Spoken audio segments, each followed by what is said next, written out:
professor Arthur Damasceno Nares, estamos aqui para começar mais um bloco de estudos do nosso direito constitucional e, em especial, agora trabalhar os nossos chamados direitos sociais. Vamos tratar desse tópico, mais um tópico no estudo dos direitos fundamentais, assunto que começa a ser trabalhado no artigo 6º da nossa Constituição e nós caminharemos até o artigo 11 da nossa Constituição, tratando assim dos chamados direitos sociais. Um ponto importante, eu já preciso trazer, é que esse assunto, quando cobrado em prova, em regra geral, é um assunto que é trabalhado de forma literal, buscando exigir do candidato conhecer a literalidade do texto constitucional. E por quê?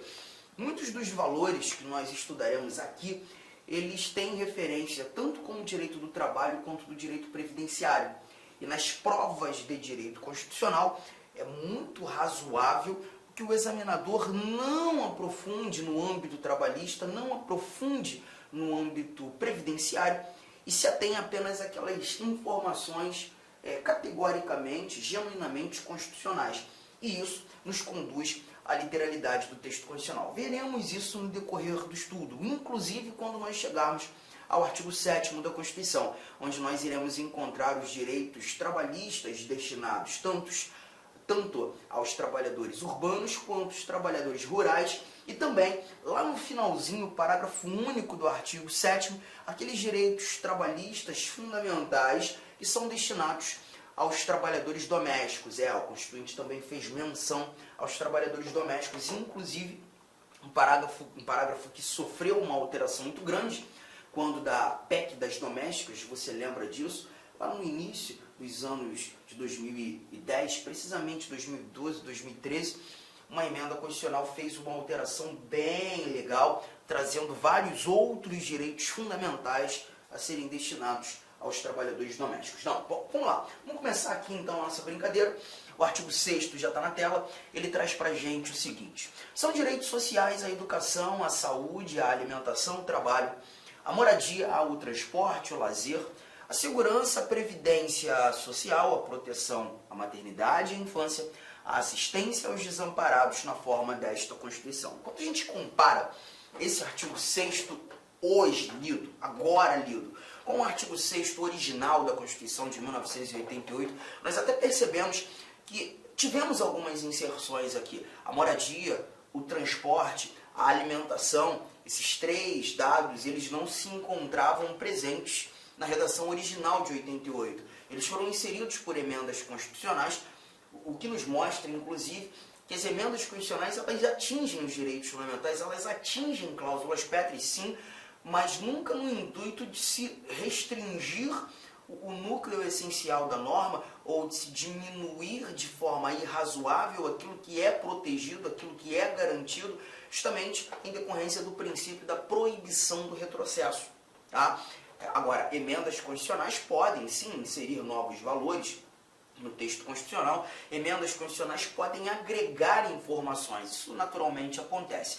E o artigo 6º traz muitos direitos sociais em espécie. Aqui nós estamos examinando os chamados direitos sociais em espécie. E quando nós falamos dos direitos sociais em espécie, é levar em consideração que aqui importantíssimo decorarmos todos esses dados aqui apresentados. Bom, muita coisa, né? E aí a gente já traz aquela nossa telinha em branco para esquematizar uma mnemônica para facilitar a sua memorização. Você vai lembrar daqueles três amigos lá de antigamente, né? Que a gente muitas vezes, quando aquele ambiente nostálgico, né, a gente fica pensando, caramba, como é que deve estar o Edu? Como é que deve estar o Saul? Como é que está o Assis, hein? Aqueles meus três amigos de infância. Pois é, esses três nomes, gente. O Edu, o Saul e o Assis. Eu quero que você guarde esses três nomes. E lembrar que o Edu mora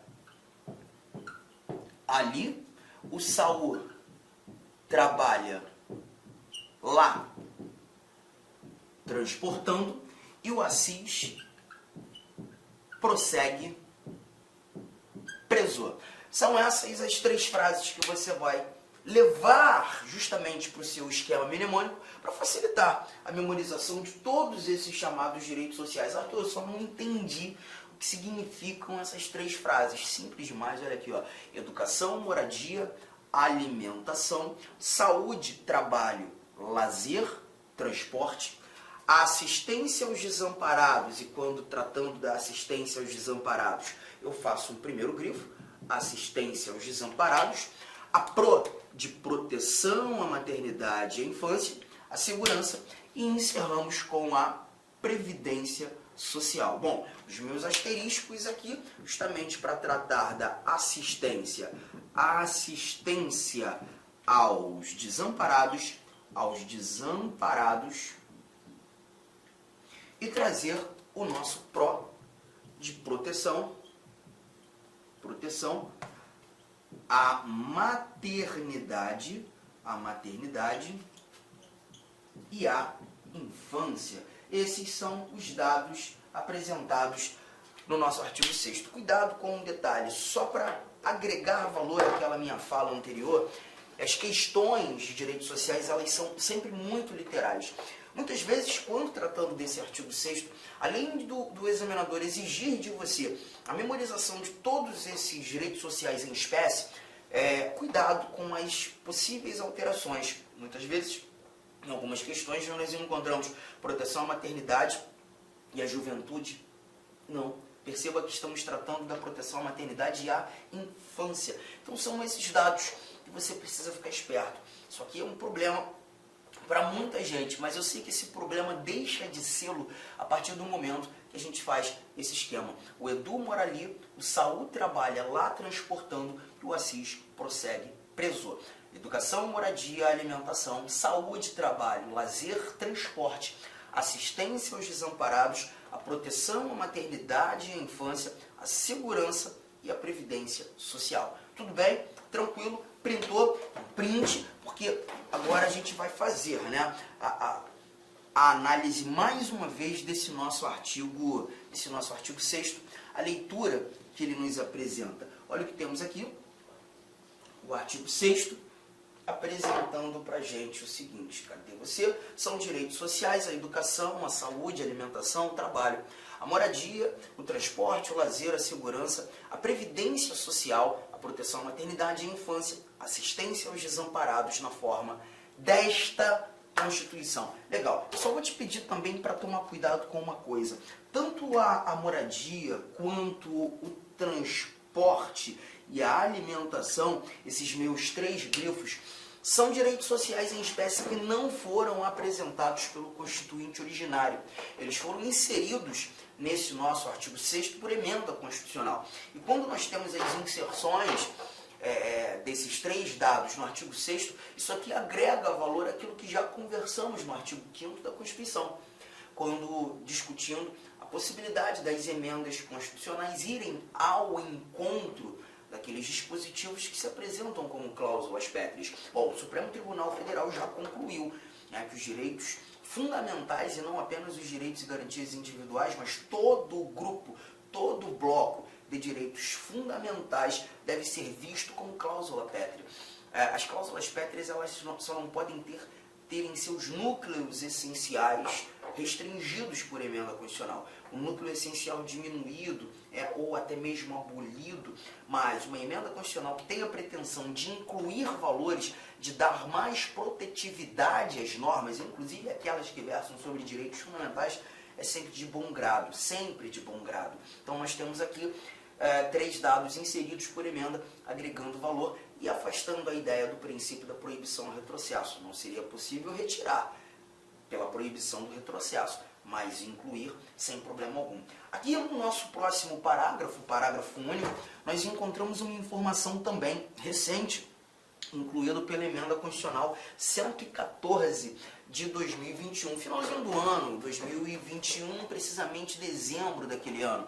E a informação que nós temos nesse parágrafo único diz respeito a uma questão assistencial, está relacionado ao direito previdenciário, está relacionado à seguridade social. Todo brasileiro em situação de vulnerabilidade social terá direito a uma renda básica familiar, garantida pelo poder público em programa permanente de transferência de renda, cujas normas e requisitos de acesso serão determinados em lei. observada a legislação fiscal e orçamentária. Então a gente lembra que, quando tratando da Seguridade Social, a Seguridade Social, ela na realidade apresenta para a gente três pernas, tanto a saúde, quanto a previdência social e a assistência social. Lembrar, e vou trazer dados apenas relacionados à assistência social, a assistência social ela não exige uma contraprestação. A assistência social, os benefícios dela não estão destinados apenas àqueles que contribuem, negativo. Os benefícios da assistência social são destinados a todos aqueles que dela dependem, que dela necessitam. Engraçado, a Constituição, no âmbito dos direitos fundamentais, não falava tanto sobre a assistência social. Esse parágrafo único vem justamente resolver essa omissão, dizendo que todo brasileiro em situação de vulnerabilidade, ele terá, sim, a garantia de um benefício assistencial. O direito a uma renda básica familiar deve ser garantida pelo poder público. Hoje nós temos esse dado efetivando a ideia, né, daquela questão de se tratar diferentes, que são diferentes, da tal da igualdade material. A lei precisa desigualar os desiguais na medida de suas desigualdades. Tratamento diferenciado para quem precisa ser tratado de maneira diferente. Os direitos sociais, a gente percebe muito disso. Uma prestação ou prestações positivas do Estado, ações afirmativas do Estado, o tratar diferente quem precisa ser tratado de forma desigual. E o parágrafo único vem efetivamente garantir isso. Legal? Tranquilão? Bom, artigo 7º, agora a gente começa a trabalhar os chamados direitos dos trabalhadores urbanos e rurais, além de outros que visem a melhoria de sua condição social. Bom, vamos avançar um pouquinho? Eu quero começar examinando os 4 últimos incisos. Os 4 últimos incisos, 5, né? Que a gente começa a falar aqui do nosso 30, inciso 30. Tá aqui na telinha. Por que eu já vou matar esses 5 últimos incisos? 3 apresentados aqui na sua tela. Porque todos eles vão versar sobre proibições. Gosto muito de começar com essas proibições. São as proibições constitucionais no âmbito do direito do trabalho. E aqui nós temos o seguinte, ó, a primeira proibição de diferença de salários, de exercício de funções e de critério de admissão por motivo de sexo, idade, cor ou estado civil. A primeira proibição, né, não permitir essa diferenciação de salário, exercício de funções, critérios para admitir em relação a sexo, a questão de gênero, idade, cor, por óbvio, não é uma questão racial, e o estado civil. Legal. Segunda proibição, inciso de número 31. A proibição de qualquer discriminação no tocante a salário e critérios de admissão do trabalhador portador de deficiência. O que é literalmente plausível, literalmente razoável, né? Dar tratamento igual àqueles que são portadores de necessidades especiais. 32. Proibição de distinção entre trabalho manual, técnico, intelectual ou entre os profissionais respectivos. E aqui a ideia de não distinguir, de proibir a distinção, é de não dar maior privilégio para um, menor privilégio para outro. Todos devem ser tratados de forma idêntica. Legal? Mais um pouco, o nosso inciso de número 33, que para mim é o mais chato que tem. A proibição de trabalho noturno, perigoso ou insalubre a menores de 18 anos e qualquer trabalho a menores de 16 anos, salvo na condição de aprendiz a partir de 14 anos, redação dada pela Emenda Constitucional 20 de 1998, está aqui uma remissãozinha, né? Nada de tão absurdo.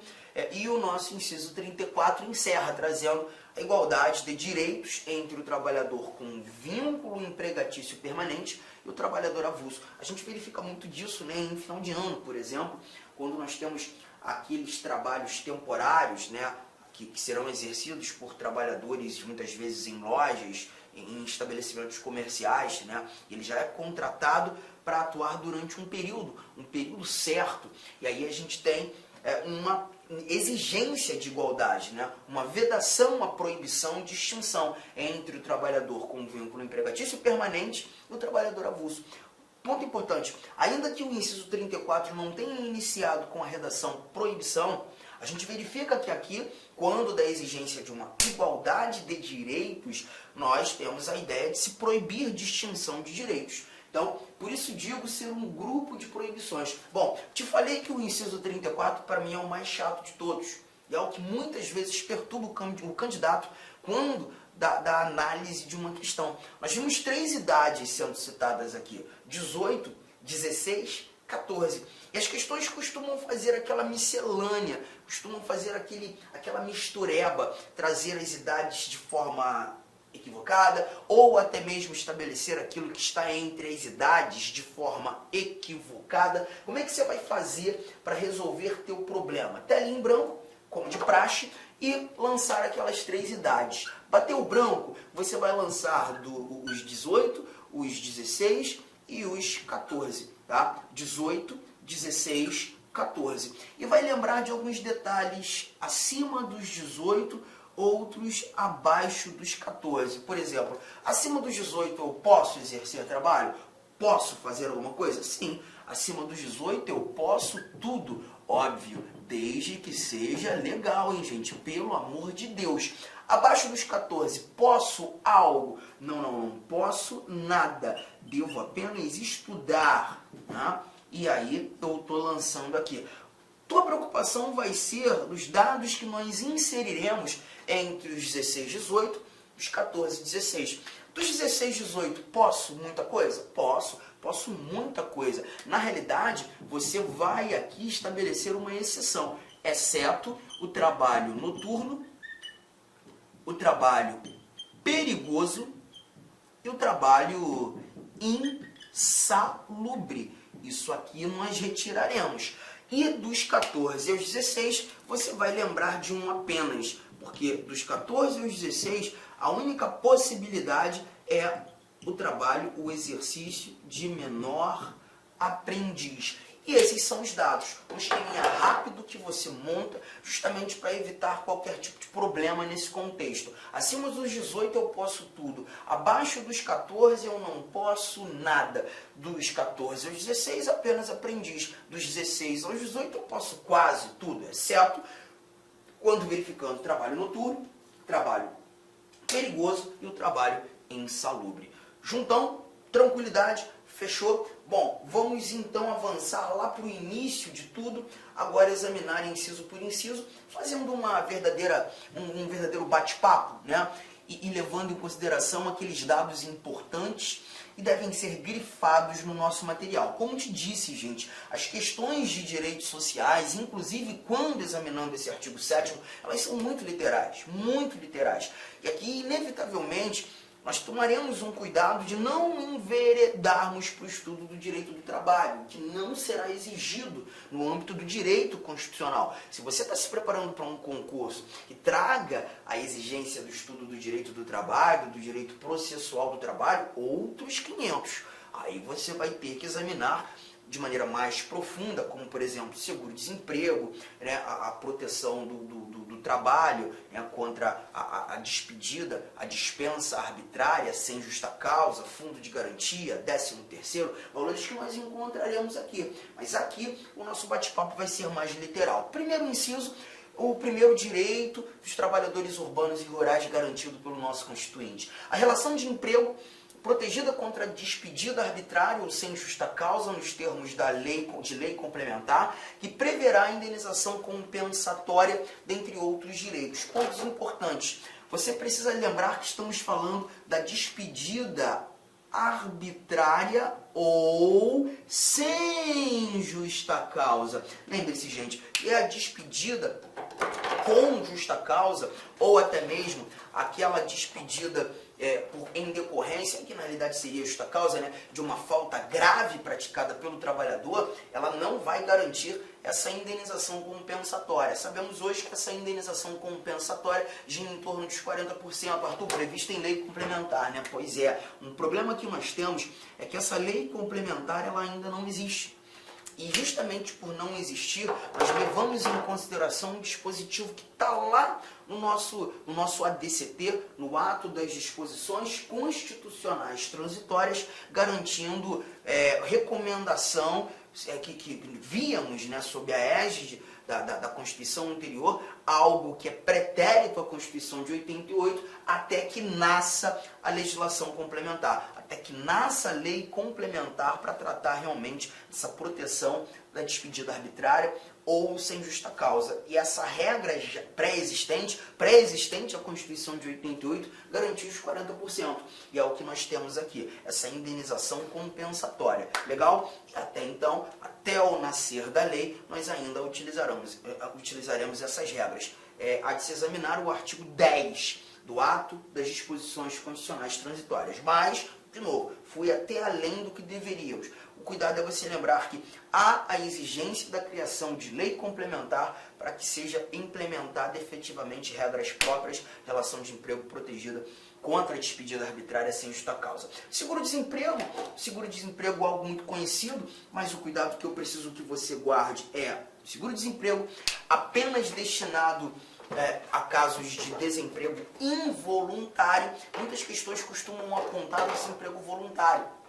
É lembrar, se estamos tratando de desemprego voluntário, quando eu peço dispensa, eu não mais desejo exercer atividades profissionais naquele determinado estabelecimento profissional, naquela determinada atividade empresarial, eu não farei jus ao seguro-desemprego. O seguro-desemprego ele vai ser efetivamente destinado apenas para aqueles que foram demitidos. O desemprego involuntário, aquele que não partiu efetivamente do empregado, mas sim do empregador. O nosso inciso 3º traz apenas o fundo de garantia por tempo de serviço, regras próprias, né? E aquele recolhimento que deve ser feito pelo empregador mensalmente, levando em consideração o valor de remuneração do seu empregado, salário mínimo fixado em lei, nacionalmente unificado, capaz de atender às suas necessidades vitais básicas e às de sua família, com moradia, alimentação, educação, saúde, lazer, vestuário, higiene, transporte, previdência social, com reajustes periódicos que lhe preservem o poder aquisitivo, sendo vedada sua vinculação para qualquer fim. Aqui nós temos, na realidade, um dos dispositivos mais bonitos do texto constitucional. E eu até brinco em sala de aula que aqueles concurseiros, aqueles concursandos que muitas vezes estão iniciando, né, a vida, essa jornada de preparação, por desconhecerem o inciso 4º, por nunca terem lido esse inciso 4º do artigo 7º, quando pinta essa informação numa questão de prova, ele acha que é mentira. Ele acha que isso aqui é loucura, né? Porque você verifica a informação, ser esse salário mínimo capaz de atender às suas necessidades, as necessidades do empregado e as da sua família, né? Com moradia, alimentação, educação, saúde, lazer, vestuário, higiene, transporte, previdência social. A gente até fica sem ar de ler tantos dados que devem ser ali abarcados pelo salário mínimo, né? Com reajustes periódicos que lhe preservem o poder aquisitivo. É linda essa redação, tão linda que a gente muitas vezes não toma cuidado com o ponto mais importante que nós temos aqui. Vedada a sua vinculação para qualquer fim. O próprio Supremo Tribunal Federal tem súmula vinculante tratando de uma vedação, né, a ser o salário mínimo utilizado como base de indexador de cálculo. É a súmula 4, deixa eu só pegar aqui e aí a gente já mata isso com tranquilidade. Súmula vinculante, súmula vinculante 4 do Supremo Tribunal Federal. Eu faço a leitura para você. Quem sabe a gente vai fazendo aqui ao vivo mesmo, né? Olha aqui, ó. Súmula vinculante 4. Salvo nos casos previstos na Constituição, o salário mínimo não pode ser usado como indexador de base de cálculo de vantagem de servidor público ou de empregado, nem ser substituído por decisão judicial. Então, primeiro, cuidado, a súmula ela traz um salvo no primeiro instante, salvo nos casos previstos na Constituição. Então é importante lembrar que se, por exemplo, porventura, surgir, e isso a partir de 1988, um determinado benefício assistencial, um determinado benefício previdenciário, um determinado benefício trabalhista, que tenha como base de cálculo o salário mínimo, não sei quantos % do salário mínimo, isso não pode acontecer. Tá? vedada a sua vinculação para qualquer fim. Muito se discutiu um tempo atrás sobre a base de cálculo do adicional de periculosidade, a base de cálculo do adicional de insalubridade, porque as leis que regulamentam esses dois adicionais, elas são anteriores à Constituição de 88. E por muito tempo, como o adicional de insalubridade tinha como base de cálculo o salário mínimo, ele foi discutido e o judiciário, tanto o TST quanto o STF, entenderam não mais ser possível ali com base no salário mínimo. Por algum tempo nós vimos o salário contratado como a base de cálculo, mas o Supremo Tribunal Federal, no momento... Olá, meus amigos! Inicialmente eu quero pedir licença para vocês, pois interrompi a sua aula. Mas essa aula do YouTube é uma aula demonstrativa para você conhecer aí a nossa estrutura, os nossos professores e os nossos cursos.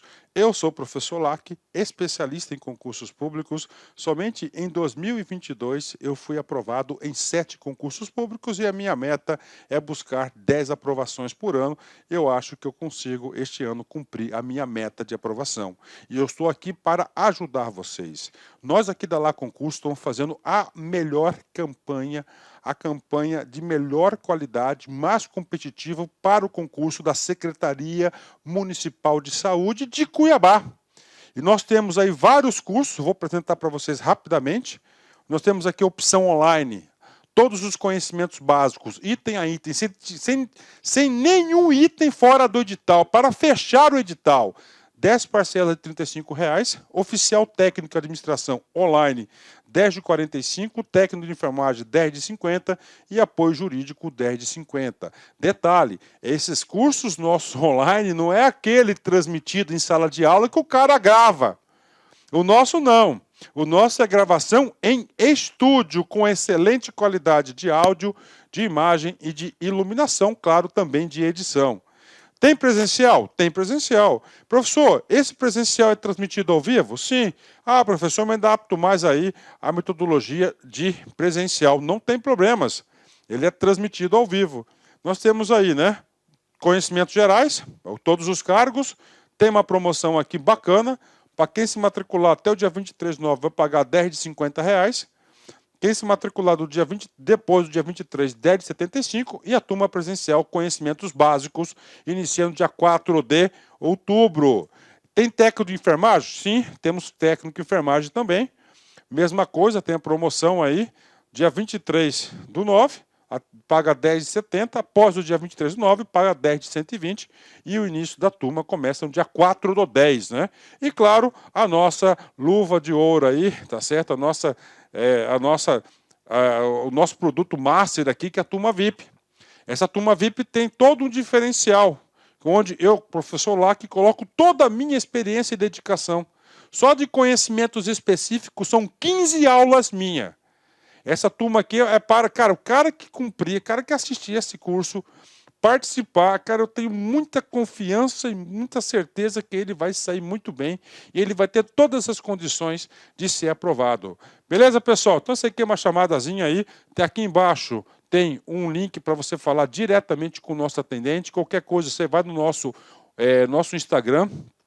Quem responde o direct do Instagram sou eu, faço isso pessoalmente, porque é um canal de comunicação que eu abri, que eu exerço diretamente com os nossos alunos.